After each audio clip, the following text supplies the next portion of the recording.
All right.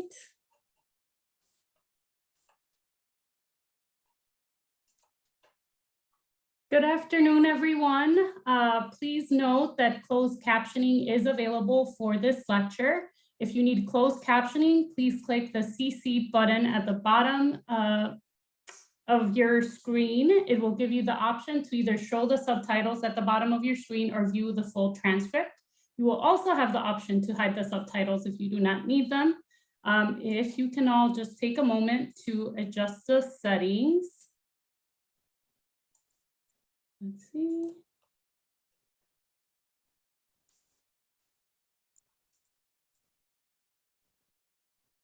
Okay. And I'm also going to put the instructions in the chat as well, just so you can all enable them if you need them.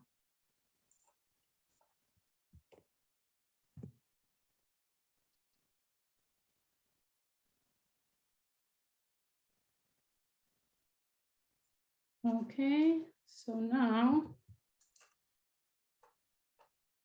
and go ahead and get started. Welcome everyone. Welcome to our virtual Humbert lecture, Art and Technology, Curators, Conservators, and Coders on some medieval Bolognese panels. My name is Maria Lopez, and I am the manager of film and lecture programs at the North Carolina Museum of Art.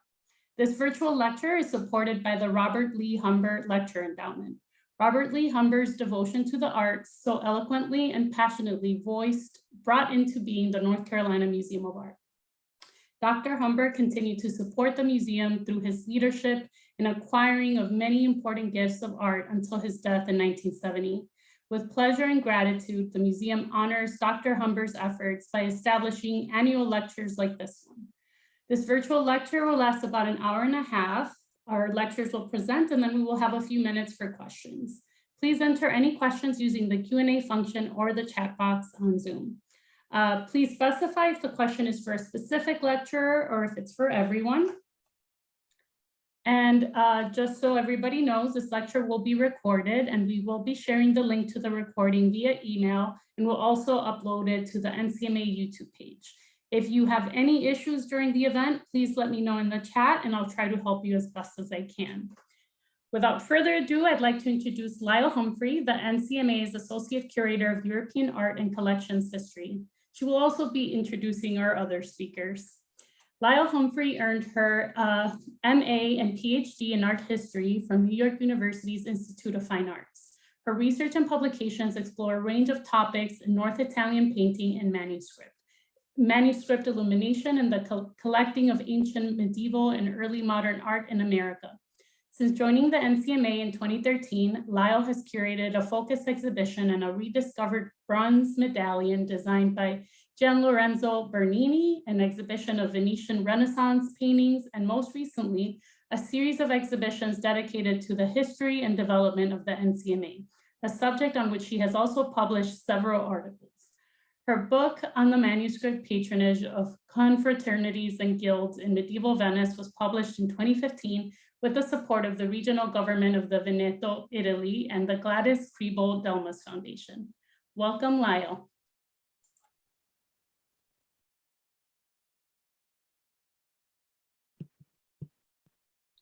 Thank you so much. I'm going to share my screen first.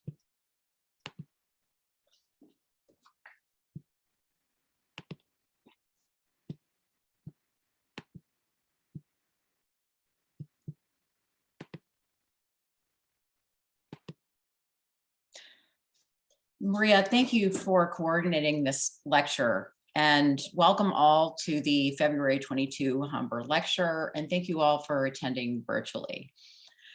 Today, I'm delighted to be presenting some exciting interdisciplinary research on 5 medieval Bolognese paintings in the NCMA, along with our guests, Ingrid Daubechies, James V. Duke, Distinguished Professor of Mathematics and Electrical and Computer Engineering, and William Brown, formerly Chief Conservator at the NCMA and now working in private practice.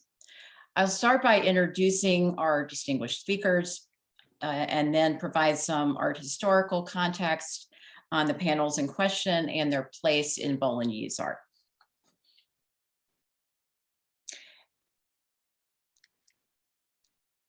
Ingrid Dobshi, a native of Hoogland-Hechterden, Belgium, has a PhD in theoretical physics. She has spent most of her career bringing mathematical techniques and analysis to bear on applications not only from physics, but also in signal processing, brain imaging, geophysics, biological morphology, and art conservation and analysis, as well as on research in mathematics. Ingrid's research has ranged from wavelets theory and the compression of images to applied mathematical algorithms for recognizing art forgeries. She has also worked to build global mathematics networks, provide better training for scientists and engineers in developing countries, and encourage greater interest in mathematics among women. She has received many accolades, fellowships, and awards during her lifetime as a physicist and mathematician. MacArthur Fellow, Guggenheim Fellow, first tenured female professor of mathematics at Princeton in 1994, the first woman to receive the National Academy of Sciences Award in Mathematics in 2000, and the first woman elected president of the International Mathematical Union in 2011. In 2019, Ingrid was recognized as one of the 5 outstanding women worldwide in chemistry, physics, materials science, mathematics, and computer science by L'Oreal UNESCO.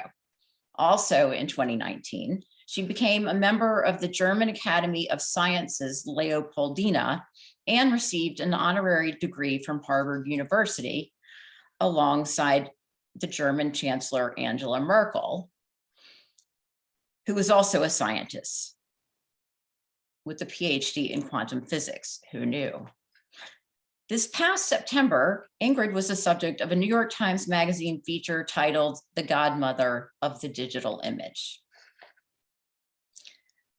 Bill Brown joined the NCMA as conservation intern in 1988. 32 years later, he retired from the museum as chief conservator. He received his MA and Certificate of Advanced Studies in Conservation from State University College at Buffalo, New York in 1989. While at the museum, he developed a specialization in the study and conservation of old master paintings to the great benefit of the collection.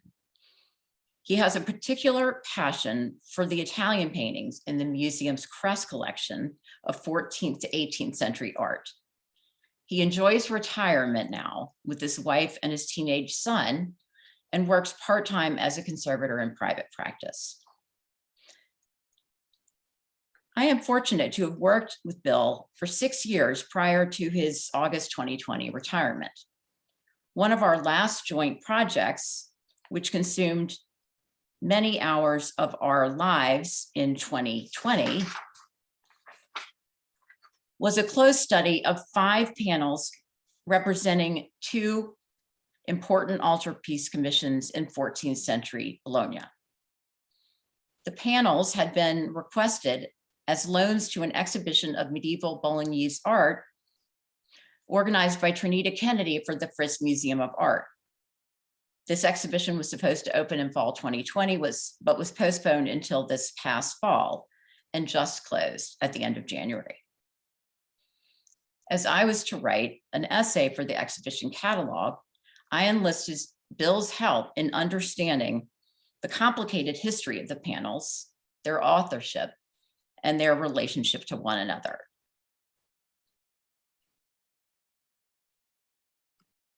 Throughout the Middle Ages and early modern period, Bologna was one of the most dynamic artistic centers on the Italian peninsula, and the early 14th century marked a high point.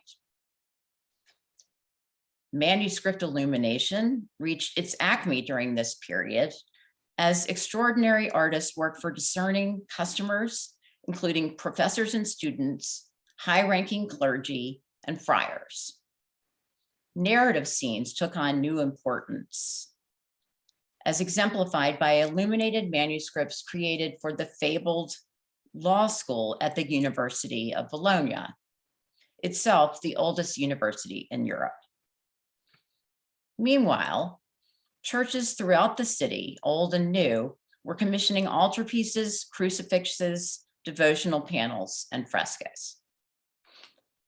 In Bologna, unlike other Italian cities, such as Florence and Siena, few early 14th century panel paintings survive, and problems of attribution and date surround those that do. While the largest group of them is housed in the Pinacoteca in Bologna, a surprising number can also be found in a single collection in the United States. The North Carolina Museum of Art in Raleigh here preserves 5 Bolognese panels of exceptional importance. They are components from 2 different altarpieces, and they illustrate, one set illustrates the stories of St. John the Evangelist, and another, the stories of St. Catherine of Alexandria. I'm going to go back to this. We have them, we have always displayed them, at least as long as I was at the museum, as possibly from the same altarpiece. And this is something, a new insight is that they are not from the same altarpiece. They were actually, these 5 panels were created for 2 separate altarpieces. And but they are so close stylistically to each other that they have long been confused.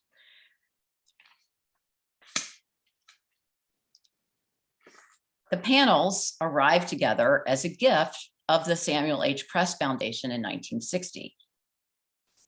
Samuel H. Kress had acquired them in 1939 from the estate of fellow American collector Dan Fellows Platt. Platt had obtained them in 1906 from the estate of the illustrious Bolognese historian, archaeologist, and statesman Giovanni Gozzodini through the English art historian and dealer agent Frederick Mason Perkins. In the Gozzodini sale, the paintings were sold in 2 separate lots with no information or provenance provided.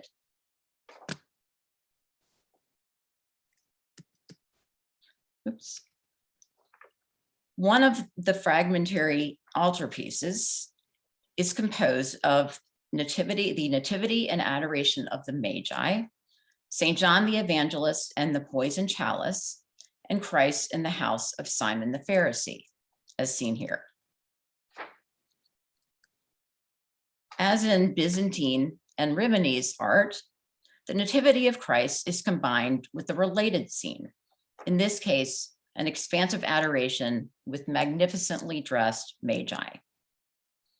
On the left is the Nativity according to the Gospel of Luke, featuring the Christ child lying swaddled in a manger under a shelter with Mary and Joseph, both shown genuflecting.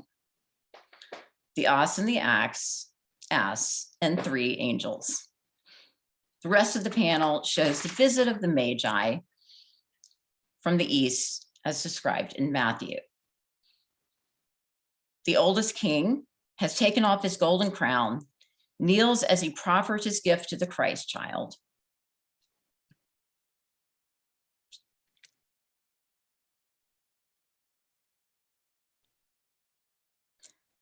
St. John the Evangelist and the Poisoned Chalice is based on a story in the Golden Legend in which the evangelist is forced to drink poison by Aristodemus, a pagan priest, after witnessing its lethal effect on 2 condemned criminals. After surviving the draft, the evangelist is asked to resurrect the 2 dead men. He then orders Aristodemus to spread his cloak over the corpses in the name of Christ, which revives them. The panel represents the evangelist holding the chalice, an object that is now effaced by damage and overpaint, as Bill Brown and I discovered together in April 2020. In Christ and the House of Simon, Mary Magdalene anoints Christ's feet while he dines with Simon and the Evangelist. The artist modeled this composition on Giotto's fresco of the same subject in the Magdalene Chapel of the lower church of San Francesco in Assisi, painted between 1305 and 1319. The textual source for both the fresco and the panel is the Life of Mary Magdalene in the Golden Legend, which describes Christ dining in the house of Simon when the Magdalene appears, guided by the divine will. A sinner, she does not mingle with the righteous, but instead washes the Lord's feet with her tears, dries them with her hair, and anoints them with precious ointment. Each of the three panels in the stories of Christ and St. John the Evangelist is painted on a single plank of poplar wood with the grain running horizontally. The grain pattern at the right edge of the Nativity and Adoration continues to the left edge of St. John the Evangelist and the poison chalice. The fabric interlayer between these two panels is likewise continuous, indicating they were joined at the time they were painted. All three rectangular panels are about the same height, but the Nativity and Adoration is 9 inches wider than the others. The scholar of Bolognese art, Roberto Longhi, in the early 20th century, argued that the coronation of the Virgin in the Pinacoteca of Bologna comes from the same altarpiece. Based on the size of the panels and the composition of surviving altarpieces from the same milieu, we can surmise that the original polyptych comprised 2 tiers with smaller narrative scenes surrounding a larger central image or 2 images, all encased in a gilded frame. As in an early 14th century altarpiece made for the Benedictine Church of Santi Nabore and Felice in Bologna, seen on the left, and many medieval Italian altarpieces, the coronation likely occupied a central position. St. John the Evangelist, represented as a young man with blonde curly hair, appears in 2 of the 3 Raleigh panels, suggesting that he figured prominently in the larger ensemble. The altarpiece may have come from a church or chapel dedicated to this popular saint.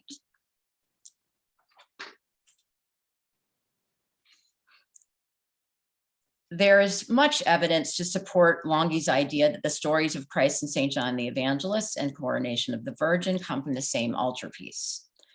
I am going to just run through a few images to show you the iconographic and ornamental features that the coronation shares with the series of Christ and St. John the Evangelist. But Bill Brown is going to be speaking a little bit more about this in shortly. The evidence, the kinship between the representations of the Virgin in the coronation and the panels in Raleigh is clear, and a close inspection of their faces and those of the others reveals the same accomplished modeling. Using a method codified by the Florentine painter Giannino Giannini later in the 14th century, the artist created a sense of plasticity by modeling with verdaccio and gradations of red and white for the lighter flesh and halftones. And another common feature is the repetition of a single distinctive textile. The silver and gold fabric draped over the throne in the coronation, resembling a cloth of gold, a type of silk manufactured in nearby Lucca, Florence, and Venice, is reproduced in both the Nativity and Adoration and St. John the Evangelist and the Poison Chalice. There are slight distinctions between the textiles in the St. John the Evangelist panel that will be revealed shortly. But in the first, the textile appears on the cloak of the center magus. In the second, on the bearded man standing to the evangelist's left. The pattern areas are badly damaged, but technical studies have revealed the design technique and pigments used to create them and served as the basis for a virtual restoration of St. John the Evangelist and the Poison Chalice. The restoration was executed by Ingrid and her team of math whizzes at Duke, and Bill Brown and the department with the assistance of members of the Department of Conservation in 2018 to 2019. The infrared reflectogram of the St. John panel shows the intricate pattern, which we can no longer see, in the bearded man's cloak and in the canopy of Aristodemus's throne. Bill Brown pointed out to me this morning that the pattern in the cloak is slightly different from the pattern in the throne. And you see his wonderful drawing here showing the pattern in the throne.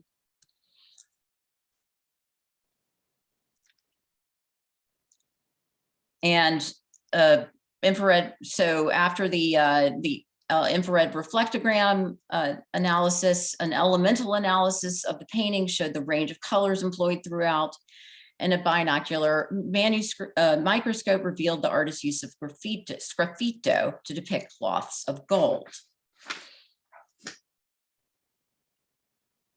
The virtual restoration made possible by these two examinations is surprisingly colorful and rich. You will see this later, more of this later. And finally, the second fragmentary altarpiece in Raleigh, which illustrates episodes in the legend of Saint Catherine of Alexandria, the erudite Egyptian virgin martyr who was tortured and ultimately beheaded by the Roman Emperor Maximian, who was co-emperor with Diocletian from 286 to 305, by the way, who was sometimes confused with his son and successor Maxentius, who reigned from 306 to 312. Maxentius wanted to behead Catherine for, excuse me, I lost my place. Okay. She was beheaded for refusing to worship idols, Catherine of Alexandria, and outwitting a group of philosophers who tried to convert her back from Christianity to paganism, and for steadfastly rejecting the emperor's romantic advances. The source here is the Golden Legend, or a later biography of Catherine. This panel shows an angel rescuing Catherine from execution by a wheel studded with iron saws and sharp-pointed nails, which she strikes with such force, which the angel strikes with such force that it shatters and kills 4,000 pagans. The painting is a balletic juxtaposition of violence and divine salvation. The heap of contorted bodies in the lower right corner is counterbalanced by the triangular arrangement of the figures opposite. This pileup marks a high point in the emotive power of 14th century Bolognese art. Equally striking is the angel who sparks the chaos with her sword. The elegant stylization of her cape and the way it envelops her body and left hand contribute to her supernatural, weightless appearance, which is further accentuated by her spectacular outspread wings. The other panel represents Catherine's decapitation, her crown still in midair, and the collecting of her body by angels for burial on Mount Sinai. A 20 days journey from the execution site of Catherine. As Catherine had managed to convert the emperor's wife, the captain of the Roman guard, Porphyrius, and the rest of the soldiers, Maxentius, ordered all of them beheaded and their bodies thrown to the dogs. In the painting, we see Porphyrius, bearded and wearing a hood over his armor, and the other guards recoiling in horror on the left as the executioner prepares to strike Catherine's neck with his sword, a second time, for it is already severed.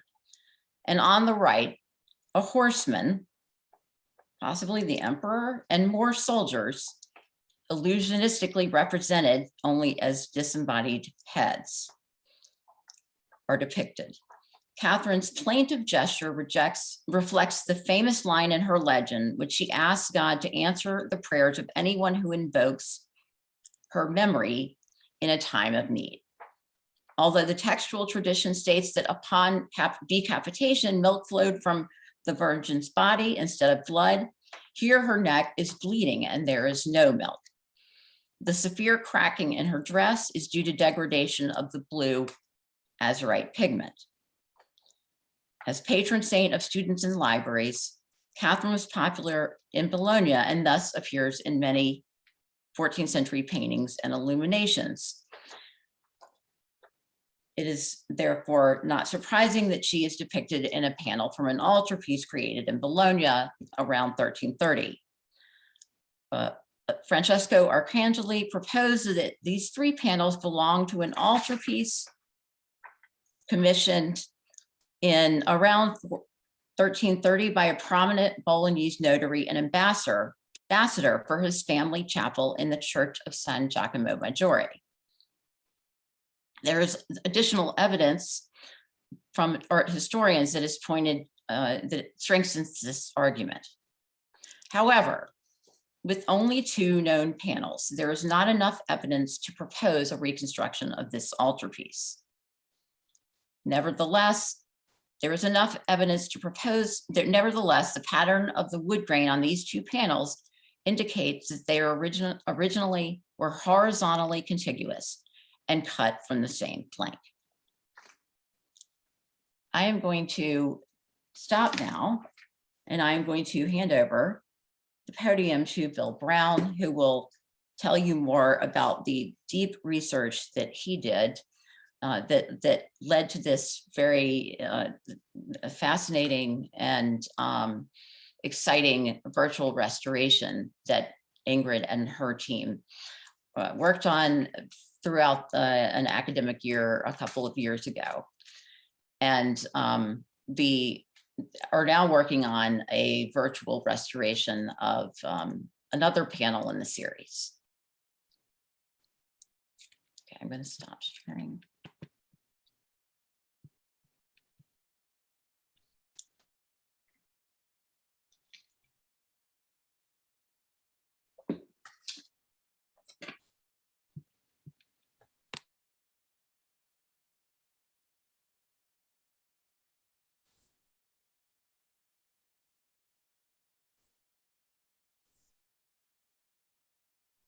Okay.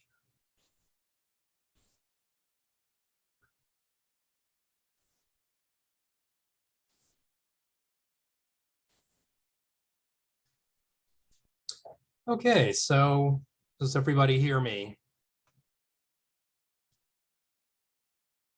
Thank you for the generous intro, Lyle. It's nice to be back at the NCMA, even if virtually, which is a good segue to today's topic. Sorry, I'm not at the beginning. Okay, there we go. Okay, it's nice to be back at the NCMA, even if virtually, which is a good segue to today's topic, virtual restorations and the potential place in the technical study of art. Today, I'm the conservation prong of the three-pronged attack to find the truth about the Bolognese panels. First, I should define what is meant by technical art history. Irma Hermans, from her article, Technical Art History, the Synergy of Art, Conservation, and Science, describes it as an interdisciplinary field of study at the cross-section of science and humanities in which an increasingly wide range of analytic tools is employed to shed light on the creative process from idea to artwork. Researchers from varying fields among art history, conservation, and conservation science collaborate in an interdisciplinary manner to gain a thorough understanding of the physical object in terms of original intention. Not to get into an argument that I know nothing about, but I just want to say that in my experience, applied mathematicians and image processors are by today's standards an integral part of conservation science. And one of the world's most influential is here today, Ingrid Daubechies. Also, to be clear, by virtual, I mean that it exists in the mind, not in fact. You might think of a virtual restoration more as a virtual twin to the actual painting.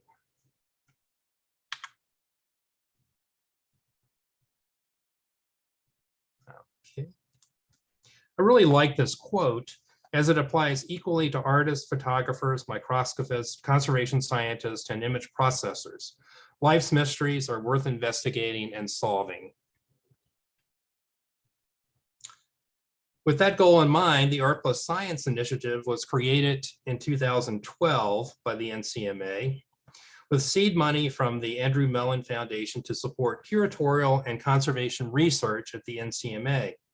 A particular focus was collaborating with science departments, including math, at local universities, including Duke University and Ingrid.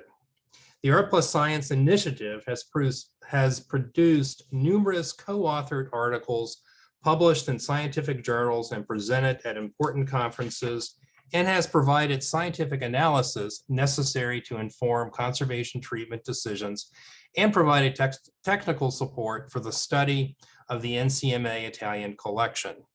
An important lesson I learned by this collaboration is that interdisciplinary work can produce what neither science nor art can achieve independently. Albert Einstein said, after a certain high level of technical skill is achieved, science and art tend to coalesce in aesthetics, plasticity, and form. The greatest scientists are artists as well. And I consider Ingrid to be a great scientist and mathematician.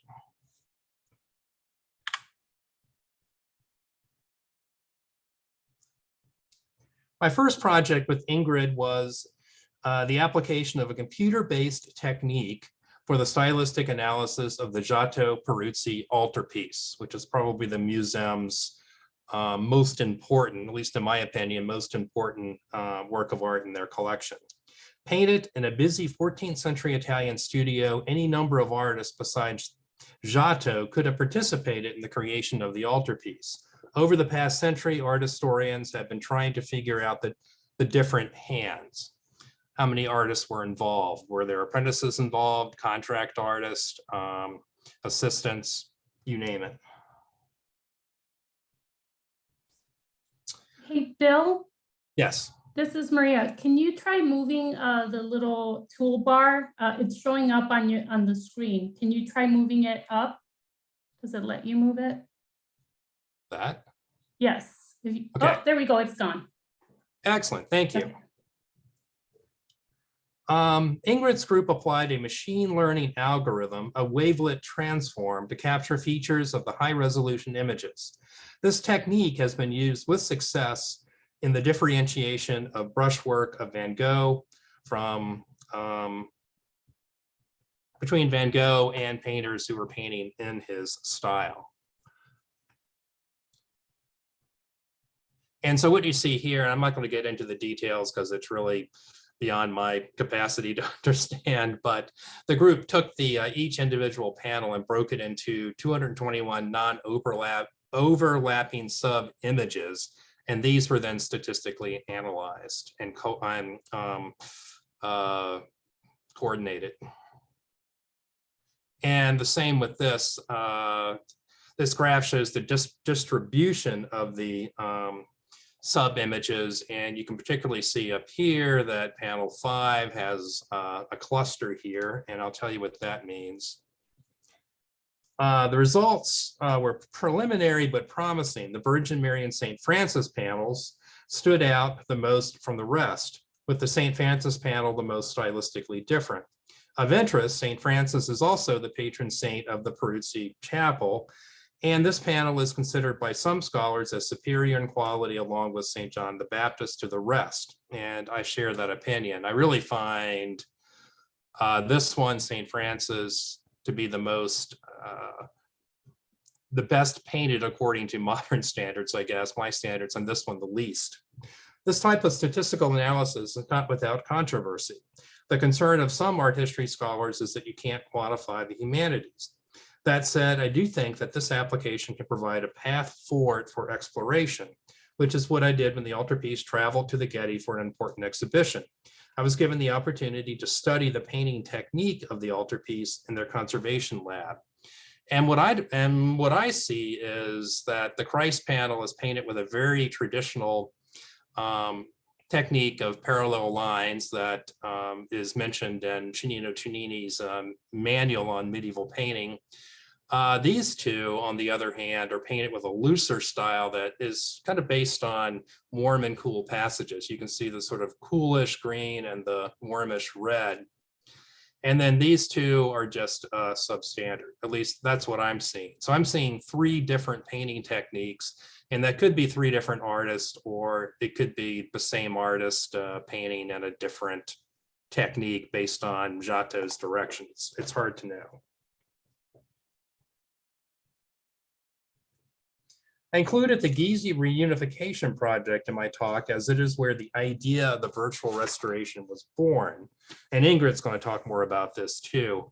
I hope that you saw the exhibition. It was in 2016. It was, I thought, an amazing exhibition demonstrating what interdisciplinary study can bring you.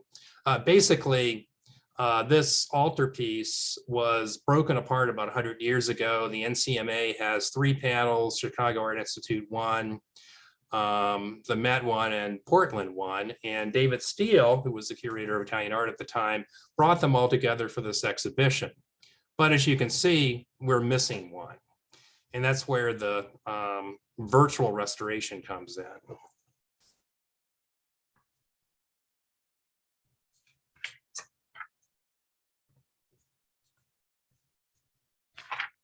All right, so what you see here is, what we decided to do was actually have an actual version of what we thought the missing panel was recreated. And this was done by Charlotte Caspers, who's a very talented Dutch artist and art reconstruction expert. And here's the panel that she reproduced. And David Steele proposed that this was the composition based on the Saint Evangelist and the Golden Legend. Charlotte used all traditional materials, including here's an egg that she used for the egg tempera. And there's a lot of consultation between us, Charlotte, me, and David to come up with what we thought was a really remarkable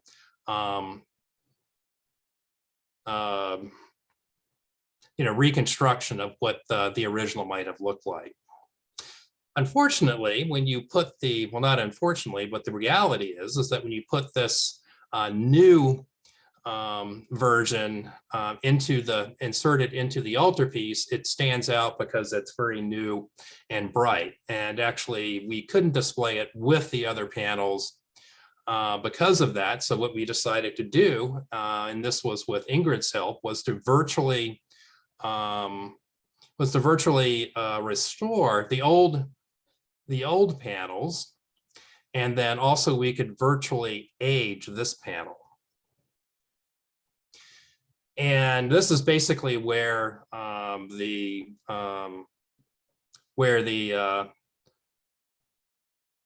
algorithmic process that I'll talk about later was born. You can see here, this is the actual state of the poison cup. This is how it looked in the exhibition. And then Ingrid and her group, and this is the technique they applied, I think, for the Ghent altarpiece. They digitally in-painted the cracks, removed them virtually, and then this is the painting virtually restored.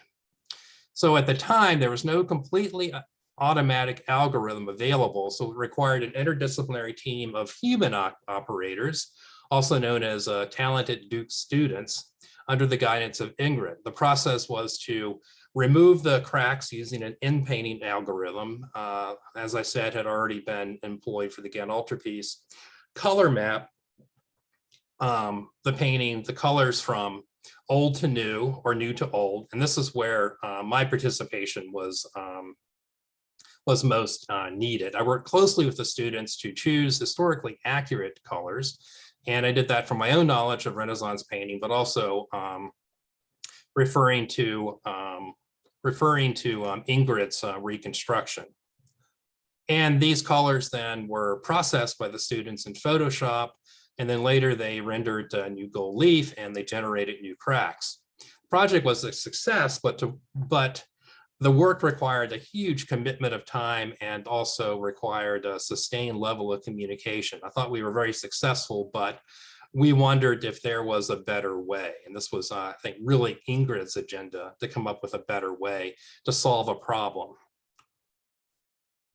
And here we have the two versions. This is what was in the gallery, the actual version. And what we did is we took Ingrid's recreated panel, artificially aged virtually, and then printed out.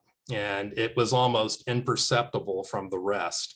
And then this is the version, the virtually restored version that was displayed on a screen. And Ingrid will talk about this more later. Okay, this is the group of Bolognese panels that Lyle talked about in her presentation, the subject of the seminar. They presented similar issues of attribution to the Peruzzi Altarpiece, but not just how many hands were involved, but in this case, there's additional questions that Lyle talked about. Who is the artist, and are the panels all from the same workshop? These panels would become ground zero for further investigation into the usefulness and development of the virtual restoration process. So I'm not going to go through this.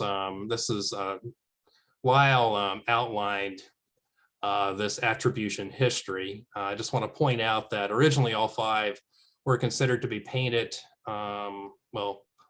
painted in Bologna, but first scholars attributed all five to one artist. And this went back and forth in the 1980s, where maybe two different artists were involved.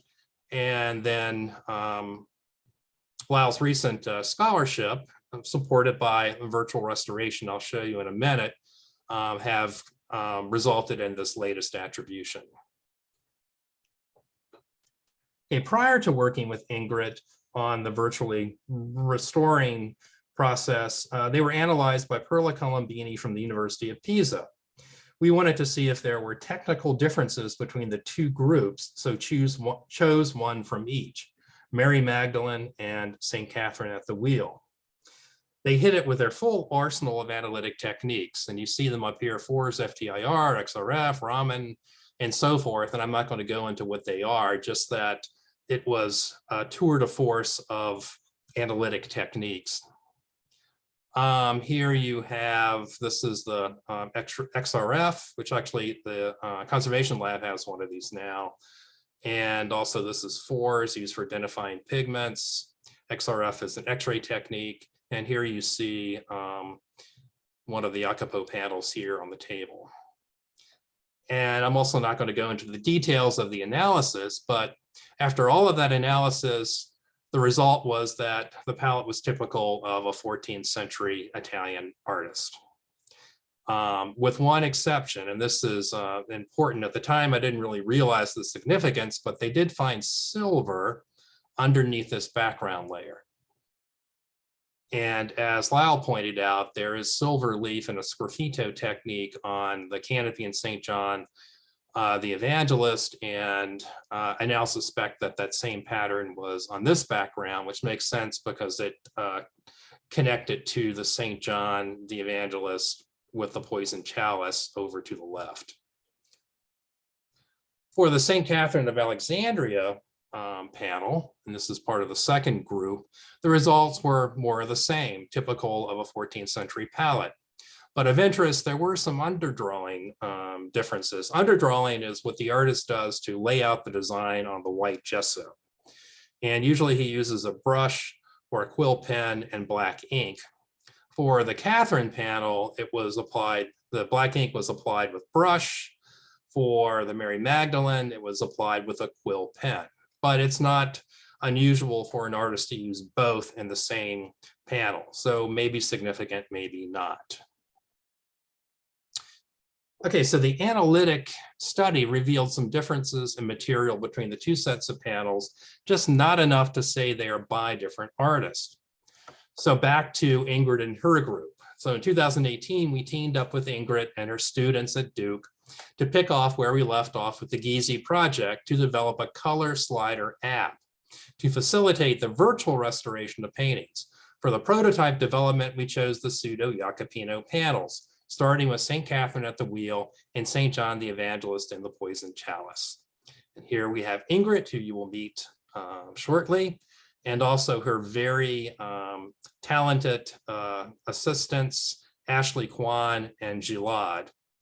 And there are other students involved through this entire process, and they were all so amazing to work with. It was a very intense collaboration, and I really enjoyed it, and consider it one of my best experiences at the Art Museum. Okay, the goals of this project were to develop a prototype app which would streamline and automate the process of rejuvenating early Renaissance paintings. Also, they wanted to develop a 3D model and video of the rejuvenated paintings with Blender, which is open source software, and Ingrid will show an example of this.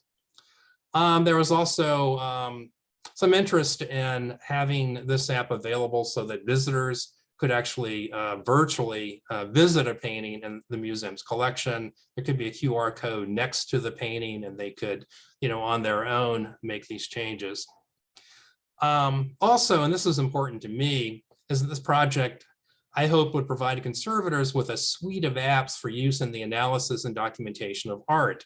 Ultimately, these restoration tools would be available on an open source platform.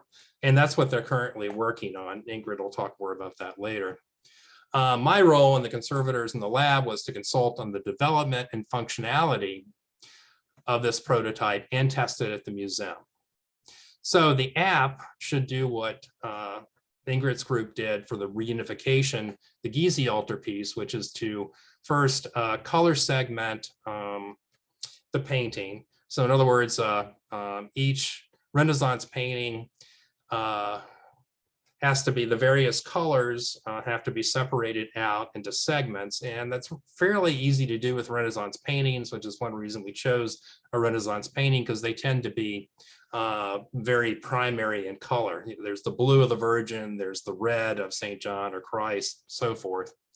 I would also detect cracks in the image of the painting, and you can imagine after 700 years old, these paintings were really showing their age. These cracks would be in-painted or virtually removed, and then the segments color mapped. Because no colored area is painted in just one solid color, it's important to, again, focus on each segment to keep the integrity of the color and the modeling intact. And this is basically illustrates my involvement, my very low-tech involvement. Here, I've helped out the students by segmenting the basic colors of the painting. It's almost like a color by the number, and I've listed them here below. And then I went in to Photoshop with the color picker and assigned RGB values to each color. RGB is basically the system that monitors use. I also referenced actual pigments that are handmade by Kremer Pigmente, a company in Germany.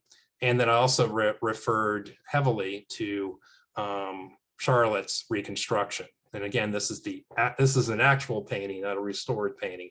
And we came up with a palette. And this is one of the first segments that the students came up with based on my diagram here. And then I will show you, this is a movie that Ashley made that shows the process of using the color picker. Yeah, here it goes. And here you can see where the segment is brought into the slider program. There it is. And then the values that I assigned are then put into the program, or you can pick from the artist's palette, Renaissance palette that I put together in a separate screen. This version has 4 colors. The version I've been using has 3, but they've improved it. And then you slide. This is really convenient. I think Gillard came up with this. So you put in these sliders, which makes it really easy to put in a relative proportion of the 3 pigments. And typically it's 2 colors and then a light color and a black color seems to work for the most part. And the proportions are set. And wait for it. Apply.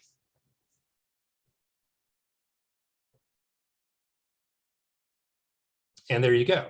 It's a little bright, but you get the idea. And then the segments are then put together with another software program that I might want to go into. And then the image can be saved. So all of this functionality was worked out between Ashley and Gillard, and it makes for a really useful app. And I'll show another use for this at the end of my presentation. And here we have the results. On the left, the actual state. On the right, you can see how the beautiful blues have been restored. Also the red. I'll talk a little bit in a few minutes about these colors, which are a very unusual pigment called mosaic gold. And then also you can see how beautiful, this is called a shot fabric, which is a medieval silk fabric. And these have been beautifully restored. And you can see the same with the St. Catherine, beheading of St. Catherine, particularly the blues came out beautifully. And here is St. John and the Poisoned Chalice. This is from the other set of panels.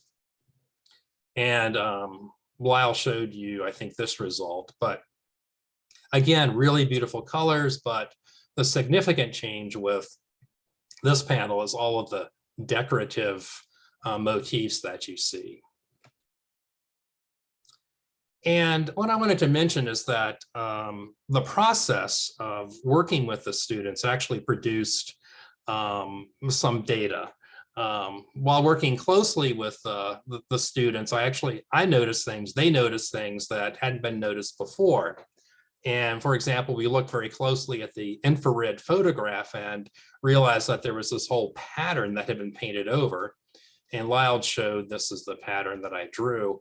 And the same with the priest here. There's this double helix pattern. And actually, I thought it was a much simpler pattern. And then Ashley looked at it more closely because her job is to take the pattern and then using Photoshop or GIMP, make it a part of the restoration. And she discovered that it was this double helix pattern. And then I drew it out. Also, I had this eureka moment when I was going out to look at colors, to pass on to color choices to pass on to Ashley and Gillard. And then it just occurred to me that this wasn't an ochre color. It was in fact a pigment called mosaic gold, which is used mostly by manuscript painters. And you can see an example on the right. This is from a 14th century manuscript, Book of Hours by a French manuscript painter. So that's significant too, that a manuscript, somebody familiar with manuscript painting actually worked on the St. Catherine paintings.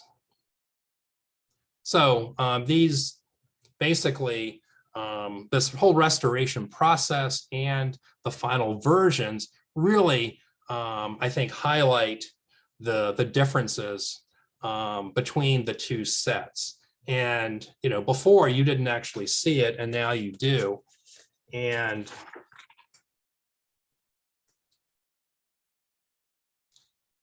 so I'll just point out a couple of the differences. I mean, these have been pointed out by Lyle, the decorative patterning here, the use of silver leaf.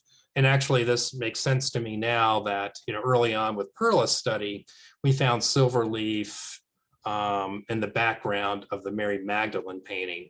But we also found it in the soldier. It's here as paint, the skull technique, the sgraffito technique. And also there's an early, very early photograph that shows a very textured pastiglia technique, which is a raised pattern of plaster.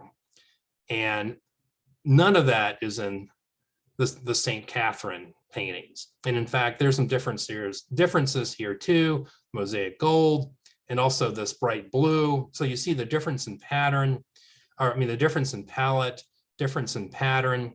So if you look at these two up here, the actual condition, the restored condition, they look a lot more alike. Down here, you see the differences. So I think, like I said, it's not just a pretty picture, but in fact, it is evidence that supports Lyle's reattribution. Okay, you might ask also, why was the intricate metallic patterning covered up by the old restoration of the St. John panels? It's possible, and this is my opinion, maybe it was to conceal the eroded surface condition to make it more sellable, but also perhaps to pass it off as being a part of the same altarpiece or by the same artist so all five would be by the same artist, and this is how it was sold to the NCMA. Perhaps the restorer also wanted it to be considered as part of the same altarpiece. So a set of 5 panels by a rare Bolognese artist would be of value to an unscrupulous art dealer. So some point in the future, distant future, it's up to Perry Hurd is the head of conservation now. It's up to him to decide if these panels should be or can be restored. But it would be great to have them actually restored by a conservator, but they would be encountering some of the same issues as the old restoration did, which is how do you restore these eroded areas of the painting. So a virtual restoration really serves that purpose, and maybe that's good enough. I'll go very quickly through this because I know we're running out of time, but in this process, it occurred to me that the color slider could actually be used to do virtual cleaning tests. So this is a painting that is by a private collector. And you can see there's a cleaning test here, which is a test that I did with chemicals to remove an old discolored varnish, which is this yellow material here. But the cleaning tests get bigger, bigger, bigger, bigger. And too often that's what happens when you're doing cleaning tests, whether for a client or for a curator, they want to see more. And you get to a point where, well, you're committed to cleaning the painting. So I decided to do for this client, I did, sort of in retrospect, I did a virtual cleaning test where I picked the colors of, this is the small cleaning test here. I picked the colors, and then I put those colors into the color slider, and then hit the apply button, and magically the cleaned area in the sky appeared. And then I just virtually inserted that into the image, so the client or the curator could actually see a much larger area what the painting would look like cleaned. And I also did this for a painting in the museum collection, the Master of Saint-Tropez, which is a painting that I know Lyle wants to have cleaned, but I won't go into it too much here. But probably over 100 years ago, the blue of the Virgin's mantle was basically scraped off. Sometimes these blues were scraped off and reused because the azurite or lapis lazuli had value. And then it was restored in the 1950s, I think. And this is the restoration area. So I did the same as with the previous example, where I took RGB values and then came up with what this passage would look like when the old restoration was removed. So you would, in this case, you would see what the painting looked like, the damaged surface looked like, and you would want to consider that more carefully before cleaning it. Thank you.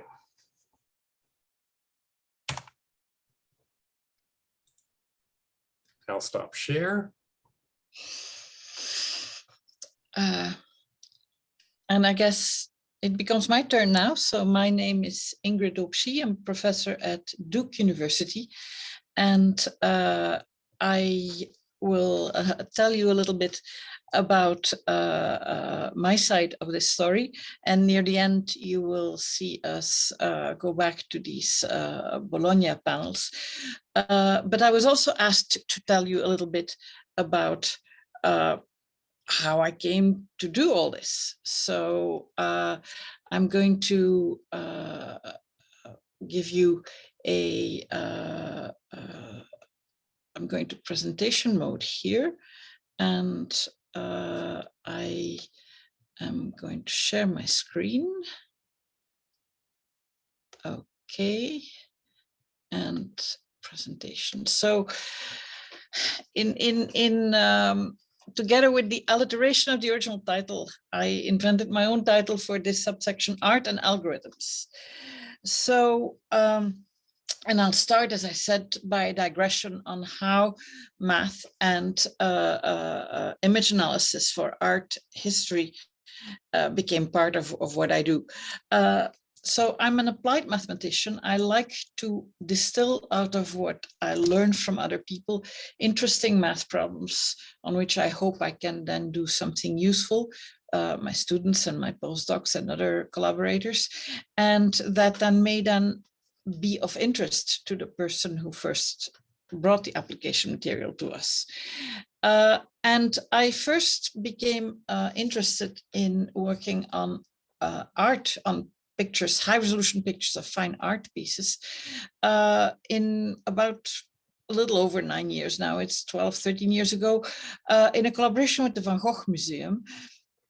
And this was at the very beginning. And they asked us, could we, based on an analysis of the images, try to distinguish different styles, different ways of painting, different hands maybe. And as a test, they had given us copies of paintings by Van Gogh, which the Van Gogh Museum, of course, has many of, as well as paintings that at some point had been thought to be by Van Gogh, either because scholarship had misattributed them. They were paintings that were in Van Gogh's possession when he passed away, but that in fact were paintings that he had swapped with other artists, or paintings that influenced him greatly, or paintings that were made by later forgers, of which the Van Gogh Museum also has a few. So let me tell you how we do this. And so I'll tell you a little bit about wavelets, although I don't want to go into any technical detail. And from what I say here, I hope you'll get an idea, an impression of what they do, but you wouldn't be immediately able to go and encode an image into wavelets. So let's look at this black and white picture of a sketch by Van Gogh, a painting by Van Gogh of clogs. And I have a high resolution version of that. What that means is that if I were to enlarge this, you would start seeing little squares, pixels, of constant gray value, because this is a black and white picture. And that's what pixels are, little squares of constant coloration. And by putting many of them very close to each other, our visual system blends them into an image. But these constant little squares, they have gray values that go from all black to all white, from 0 to 255. So you have a number for each little square. So this picture is really encoded by lots and lots of little numbers locally. When you blur an image, what you do is you take those numbers and you take a little local average of numbers. For each pixel, you look at the pixels, the central pixel, the ones around it, the ones around that, and you make an average, mostly the central one, a little bit of those around and a little bit less of those around that.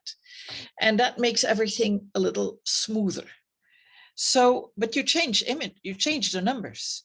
So you can, point by point, pixel by pixel, just subtract those numbers. And that's then the difference image. And in this case, that's what you see. And you don't see very much, but if I just make it more intense, you can see that what stands out is all these lines.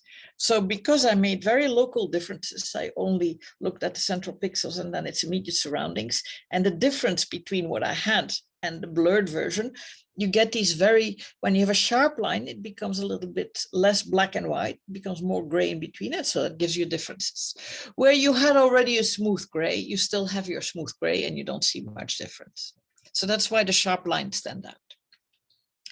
I can do that. I'm now going to do it many times. And to show you what happens when I do it several times, I'm going to concentrate on one little area, but you really should think of it as happening everywhere. So this one little area, I can blur and blur more and blur more. And you see, I've lost some detail. I can then look at the difference. And the color coding I give down the difference is just to distinguish positive from negative values, because sometimes a difference between 4 and 2 is positive, and a difference between 2 and 4 goes in the other direction, so it becomes negative. I have that for H2 successive blurrings. I can look at these differences. And of course, from the very pink blur there at the bottom, from D, I can reconstruct C, the previous blur, by adding all the differences. And I can go back that way. So the differences together with the very blurred version give me the original. So it makes sense to look at what happens in all these successive differences. And one thing that strikes me at least, is that there's some features that you find everywhere. You see at the top, you see this arc of the clog. It's sitting everywhere. And that's because if I had a very sharp edge in my blacks and whites, then every time I blur, it becomes a little softer, so I lose more information. So the difference will encode some of that. But there are also other areas, like this little purple boxes here. When I enlarge those, I see that there's stuff that appeared in the second difference. It was a little bit there in the first one, but then it disappears again. So what you see is that, in fact, you have information that happens at many different scales. So I have information that happens at different scales, and that can persist through scale or emerge at some scales and go away. And I can have that for many different orientations. And you can use that to look at a painting and make a little kind of statistical average in every patch. And that's called a feature vector. And well, you might say, well, it doesn't say any, and you've lost all the art, by the way, the feature vector. But the feature vectors characterize a little bit of the style in which this patch was painted. And then you can look at all the patches that make up one painting. You say, well, that's the collection of feature vectors for this painting. And I can do that for a number of different paintings. And that enables me then to, by comparing what happens within a painting or by going from one painting to the next, that enables me to then define a similarity or dissimilarity of paintings. And you can then make a kind of mobile. Imagine making a mobile in which you try to put paintings, little thumbprints of paintings at different positions, depending on how similar or dissimilar they are. And that's one thing we did. And so I'm going to show a little movie here. So we made a virtual mobile and we showed those paintings. And let me, I'm setting up the movie as I speak, and I hope to show that to you soon then. So here, share screen. Okay, here's that movie. So you see a mobile. So these paintings, this whole collection of paintings were the paintings that the Van Gogh Museum gave us to classify. The ones that have red dots are not the ones that were sold. No, those were ones that had at some point been thought to be by Van Gogh or that were a big influence on Van Gogh, but that are not by him. And you see they do fall much more near the outside of the cloud. Actually, the one that falls most inside the cloud, but not really at the center still, is this one here at the top that's now going towards the back. This green, I'm going to circle it again. Here it is again. So the one that's coming to the front here on the right at the top, and that is circling it. And that one is in fact a forgery, a famous forgery from the 30s. So yes, the artist tried to make it look Van Gogh style, but it wasn't as close. So this can be used by people as one tool among many others in order to try to identify the style of a painter. I mean, and that's what we first, this type of feature vectors and classification is what we used in the work on the Giottos that Bill mentioned, this type of analysis of style.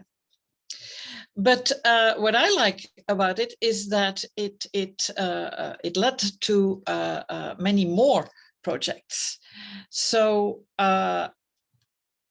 so when I give talks about this, what happens is that people come up to me and ask me, well, if you can do that, maybe you can help with this other thing. And so let me share my screen again to tell you about that follow-up story. So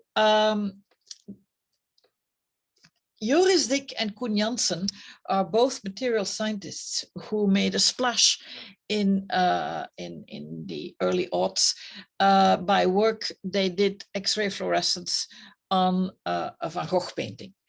And so this is that Van Gogh painting. If it's really a patch of grass, but he painted in his Paris period. And if you turn it on its side and you X-ray it, you see that there's an old portrait behind it. And people were interested in getting a better view of that hidden painting because Van Gogh describes it in a letter to his brother, Theo, who lived in Paris, as something that he was experimenting with at the time. He was painting portraits of peasants in very dark circumstances with a very dark palette, but still trying to give an idea of color.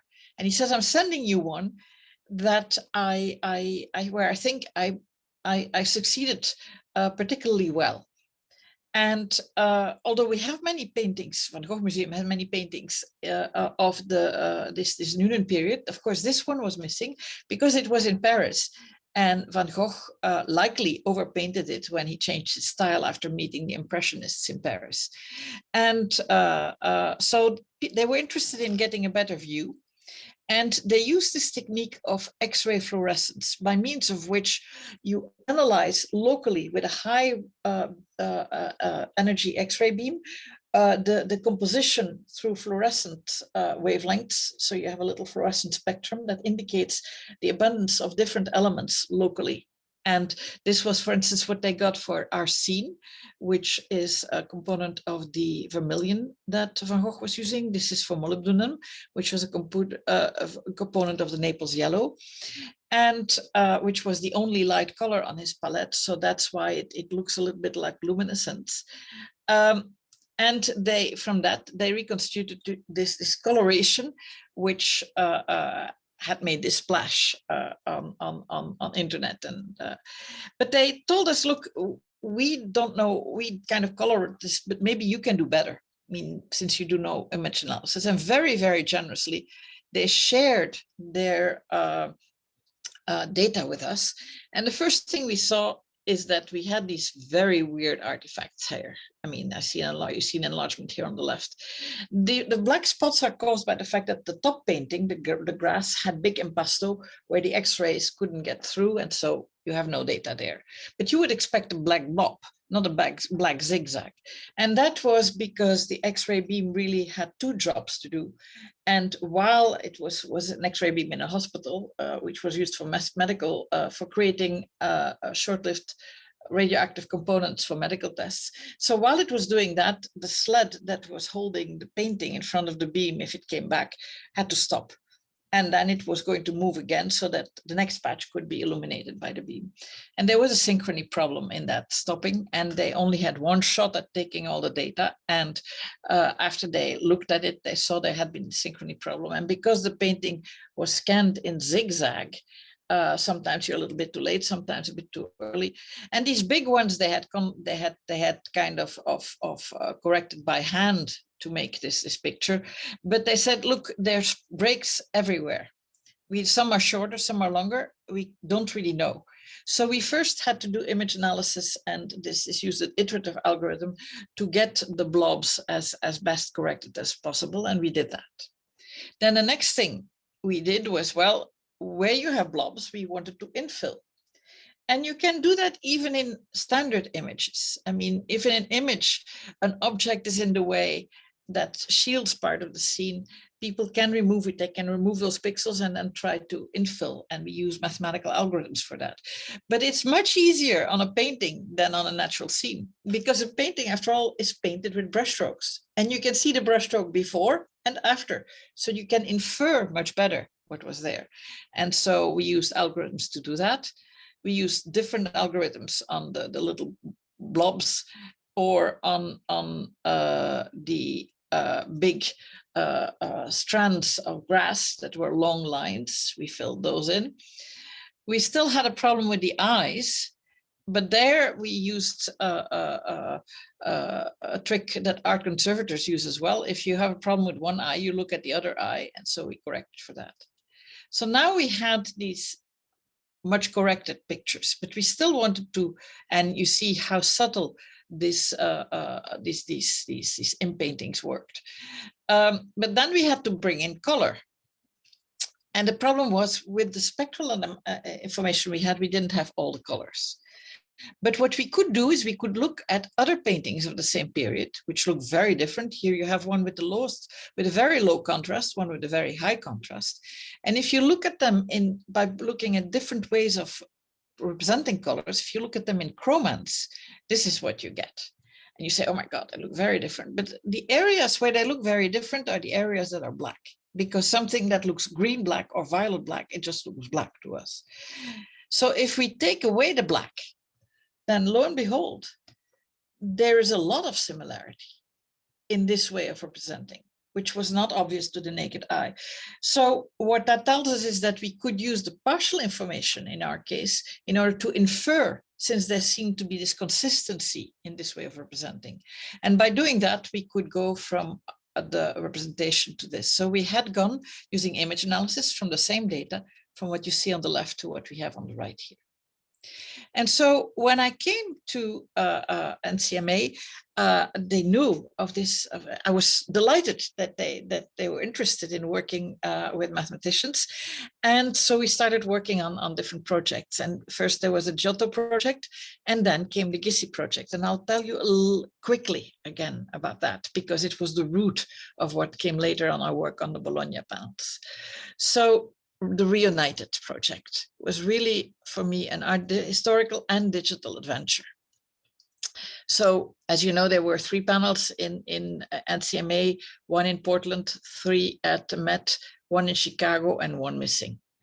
And my earlier work with the Van Gogh Museum had introduced me to Charlotte Kaspers, who I then introduced to NCMA, who is a fantastic artist in her own right, and also an incredible art reconstructor who is employed by museums to make reconstructions with as much as possible original techniques and pigments. Here she's doing a Hieronymus van den Bos for the museum in Maastricht.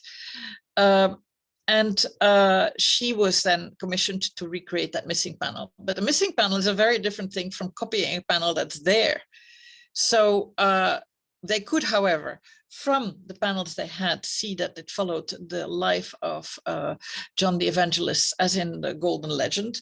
And so they could identify the scene that was missing. It was the baptism of John the Evangelist by John the Evangelist of priest Aristodemus, and a composition was made and adapted by David Steele and Charlotte together, and she used as much as possible elements of the previous panels so that she would not be inventing things. So you see here the way John clutches his rope for the 9th panel that Charlotte made was borrowed from the 8th panel.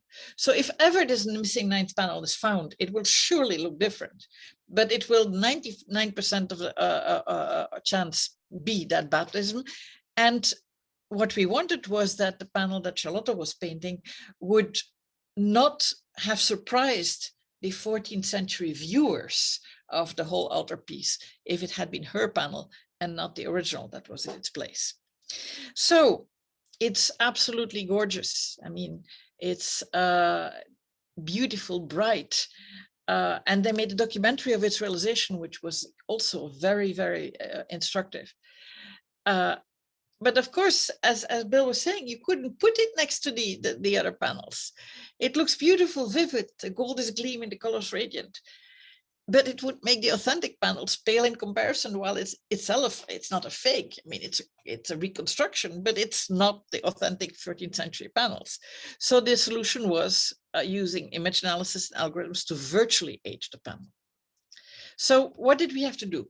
We had to find the color correspondences. And so Charlotte and Bill had really studied with all the material at hand what the pigments were. So we had, for many of those things, the way they looked new, fresh, and the way they looked old. We would have to introduce cracks, but we could use this existing crack allure for this. And then we had to age the gold leaf work. And so we did all that. And the virtually aged panel was printed out in high resolution and put next to the other panels in the exhibit. And on this picture, it actually shows a little bit more than it did on what Bill showed earlier. But in reality, it's because of the illumination that the photographer used to make this picture that you see it more. In reality, you saw it very little. So little that one of the curators that accompanied one of the other panels for the exhibit was indignant that NCMA had gone ahead and commissioned a fake panel. And I said, no, this is not a fake, it's not aged. This is, it's printed on paper, really, look. And yes, it was. The new panel was exhibited separately together with documentary and all the materials to paint it, and people were very interested. But then I realized if we did one direction, we could do the other direction. So we could virtually rejuvenate the old panels. We could detect the cracks. We could remap the colors from old to new, and we would have to rejuvenate the gold leaf work. So the first thing there is cracks. So you might think, well, it's easy. You just take with a color picker that brown and you say that brown here has to be that pink. Well, first of all, it's not that easy. It's already not easy because you can see that this crack here is a different color from that crack, and it's a completely different color from that crack. So in fact, things vary a lot, and it's not easy to do them, to find these. And but I knew that we could, because I had, and Lyle mentioned this, I had worked with people on the Ghent Altarpiece by Jan van Eyck in Ghent. And we had worked there on crack detection and finding crack maps. So this is this glorious altarpiece in Ghent, which was a very influential painting in its own time. And it's absolutely stunning. It's a polyptych, so when you close it, when you close the doors, this is what you see. And in this scene of the Annunciation, in the background, there's this book, and that's what it looks like. And so when art historians were telling me about places where they might find help, they mentioned to me that they couldn't read this book. Now, this book is a medieval, it's a copy of it's a painting of a medieval book, and that's written in these letters, these litera formata, which I can't read even in the original, so let alone on a painting.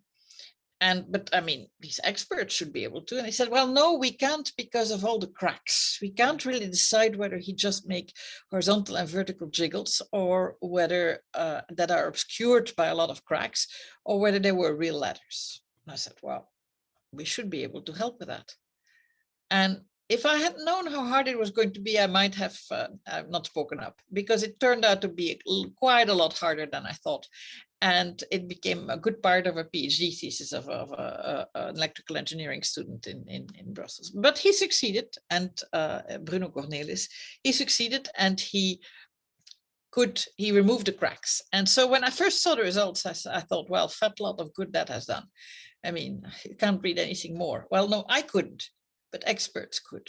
And experts could say, oh my God, look at this. It was not a W, it was part of that funny kind of A, and so on. And they could find enough groups of words that they believed they could recognize the book And it was in fact a book that had been copied not long before in Bruges. And so they were ecstatic with the art historical meaning of this. But so I knew we could do cracks. On the Gissy, actually, it turned out the cracks were easier even than on the Ghent Altarpiece. So here you have an example of a detail and with the cracks shown. And Bill was actually very interested in seeing these crack maps, because if you just look at the cracks, you already see almost all the figures, because different media crack differently, and the paint layer on top influenced how things cracked. So we could then, once we had the cracks, we could infer what would have been painted there if it had not been cracked. And we did that with a very gradual algorithm, so what we call an iterative algorithm. So we do little steps, just like an art conservator when they paint in paint losses. They would do a little bit and then a little bit more and so on. And we would stop when Bill would tell us, this is it, or Bill or David Steele, don't go further than that. Further, you would be inventing things. So that was crack, fill in. Then the color remapping. So look here, you see how in the new panel on the right by Charlotte, John clutches his rope in the same way as he clutched it on the old panel, the 8th panel of the Altarpiece. So that meant that for those colors in his robe and his mantle, we could see his the original, the aged version and the new version. So we could use that. I mean, the gold will have to be separate, so let's take that away first, but we could use that to rejuvenate the old colors. Here you see on the right, the 8th panel rejuvenated. I mean, for all the colors we have done the corresponding, or the old panel, the new panel on the right, aged on the left. The same correspondence, but in one direction and the other direction. And then crack generation, as I said, we could borrow the cracks from the remainder. So for the aging, we had done 2 things. We had done the color remapping. We had done the crack fill-in. We still had to work on the gold. Well, the gold, again, we borrowed from the rest for the printing. It's for the rejuvenation that we had more of a problem, because there we had to take this aged, cracked yellow, it was not shining anymore because the gold was so tarnished, and we had to make it new again. Look, on a new panel, the gold is burnished. They actually went to great trouble to make a very, very, very smooth surface that they would put the gold leaf on and then burnish it with an agate, so that you can imagine in these churches with the candles, everything must have reflected beautifully. It must have been magical to see these paintings. And then all the punch work around the aurea here, the halo around the saint's head, that was done with punches which Charlotte had to have recreated for her reconstruction, that were punched into the gold, and that would create these reflections. Of course, with on these older paintings, it gets flaked off, it gets filled with dirt and so on, and we had to find how to recreate that. And so we used an assisted semi-automatic method to get all these punches in place. And so we now knew where the punches had to be. But in order to really create that look of a gleaming surface like we had in here, you can't do that just with changing the color on a computer screen. When we have a metallic surface, seeing that it's metallic is something that we see because of reflection change as we move our head slightly. So what we really had to do was to take those locations and then use it to model a 3D object on which light would shine and move places. And that is what we did. And so I have a little movie here to illustrate that. So this is a movie that was shown in the Gissy exhibit of the recreated, rejuvenated panel. And you see as the light changes, how it plays with the different reflections and how you see the punch marks come alive. And I can't show you the whole movie. you had to have been at the exhibit and then you would have seen it. It's also still possible to find it on internet. But let me stop share to get back to the talk. And so after the Gissy exhibit, we worked to, oops, where's the Zoom here? Okay, share again. After the Gissy exhibit, we did several projects with undergrads, as Bill described. I wanted to have the workflow streamlined. My hope was that a tool could be built that could be used by many others. And I wanted to make it more, especially the color remapping, more algorithmic, more systematic, so that communication with the curator could be easier than all the dialogue we'd had to have and the tinkering that we did for the recoloring of the Gissy, which was absolutely worth it for that one exhibit. It would have been nice to have this tool. And so what happened is that more generally available. And so that's actually when I started working with Ashley Kwon many years ago, and I've seen Ashley grow academically all these years. We worked on other applications. Ashley worked with Gilad Amitai, who Bill showed, but then also with other students. She led a whole, don't have the slide here. She led a whole team of undergrads where she helped them work on the other Bolognese panels, and she restored so you've seen the movie, you've seen the several times now the poisoned chalice scene of the Bolognese panels. So let me share again so I can show you that movie. So here you're going to see the panel, which you've seen several times now, but you'll see it moving so that you can see the reflections change. And that gives you a better idea of how this gold reflects things differently. And the silver on the armor of the soldier was a surprise to us, because it became clear as we studied the paintings that we didn't know that that silver had been found. It became clear to us that they were punch marks. And we said there must be metal there. But, and because it was silver, it was tarnished. It was not like gold. I mean, it was completely and probably overpainted. I don't know, but there was no idea anymore. And so then we saw all that beautiful detail, and also in the robe, and then the whole reconstruction of the canopy and all the so this was very, very striking and very interesting. And so that was a first approach that was already a little bit more systematic. And now let me share again here. So and now Ashley and Nora are both working together on something that there's so many terrible things about the pandemic, but one thing it has made possible is for these two very talented students who have already graduated but have a 6-month gap before graduate school, because they graduated a semester late because there was the pandemic disjointed things last year. They are now working on a web application where people will be able to upload a painting. So these are screenshots of what they are developing, and it's not ready yet, so I can't show you, but where people can upload images and then work on crack detecting and setting parameters for the crack removal.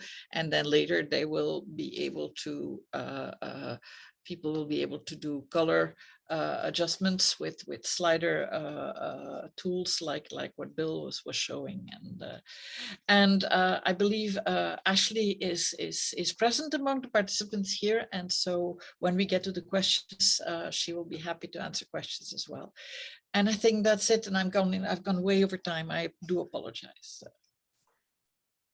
It's okay. Thank you so much, Ingrid. I just promoted Ashley to a panelist so she can be part of our conversation. And we did get a couple of questions. We just got a question from Liz. And the question is, are these techniques being used internationally? I heard the desire for open source, and I'm wondering if any international universities have joined with European museums in this process.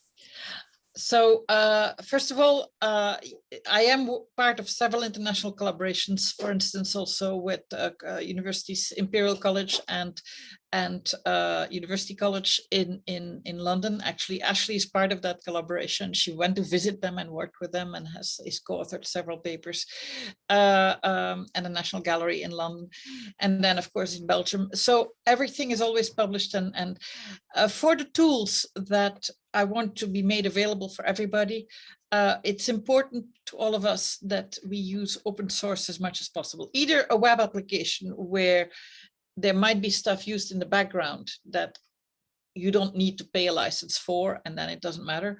Or if there are tools that people would upload and then work in an app, everything would be open source. And not only open source, but also freely available.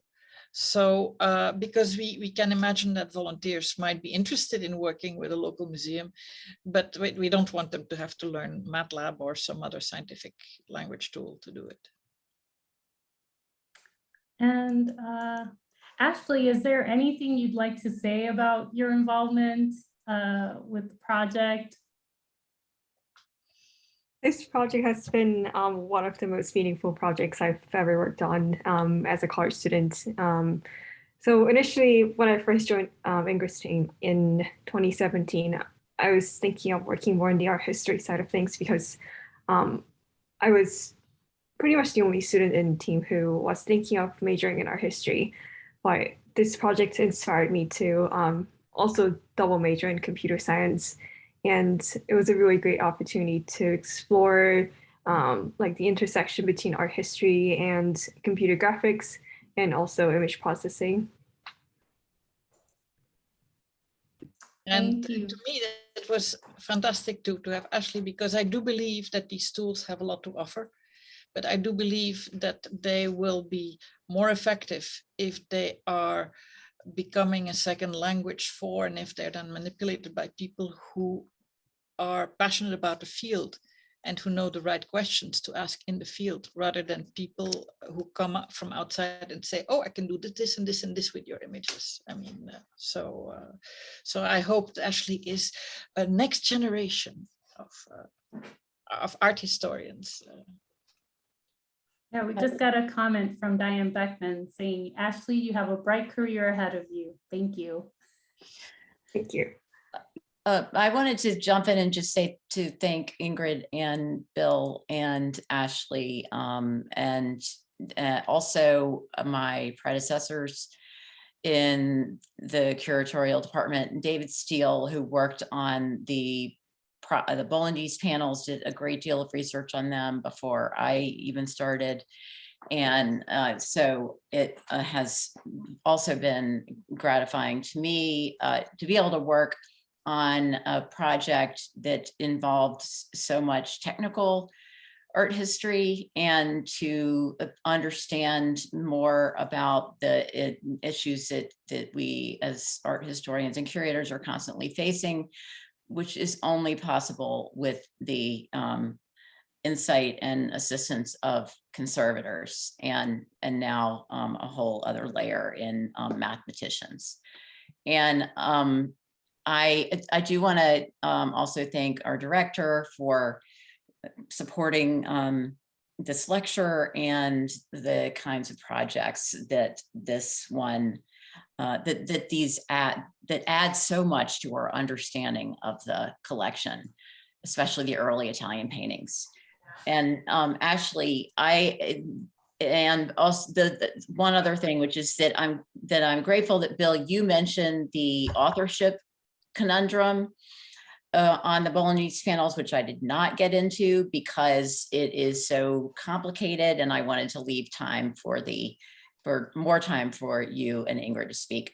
But the video, what I marvel at whenever I look at the virtual rejuvenations is looking at that 3D or the video of the 3D model of the restoration. It's the only way you can appreciate the brilliance and the reflective properties of the gold and silver. And so I'm glad, I hope we will be able to, I believe we're going to be able to show these in the new galleries when we reinstall the European collection next fall.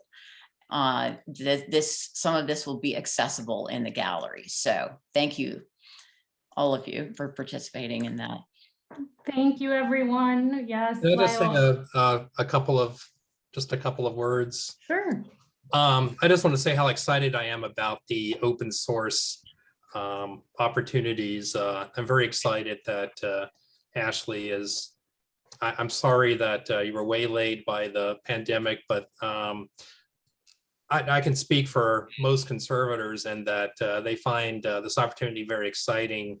I didn't really mention it, but like the in-painting tool, for example, would be a great communication tool for conservators to show curators what a passage might look like with the, the cracks removed before they start actually in-painting with a brush. I mean, there's, lots of just very practical applications. And Ingrid, she said she's first and foremost an applied mathematician, and that's great. I also here's the, it's kind of glary, but I have a version of Charlotte's virtual aging, and it's not real. I took that with me when I retired. I think there's another version at the museum in case. Oh, so this is one of the copies that was meant to put in the frame. Yes. Yes. So it traveled with the actual altarpiece. So thank you all. Thank you, everyone. Thank you, William, Bill. Thank you, Ingrid, Lyle, and Ashley. Thank you for participating, and all of you who tuned in on this rainy day here in North Carolina. Thank you very much, and we hope to see you at our upcoming virtual and in-person programs, and hopefully at our upcoming exhibitions. Thank you very much, everyone. Okay, bye-bye. Thank Bye. you. Bye-bye. Bye-bye.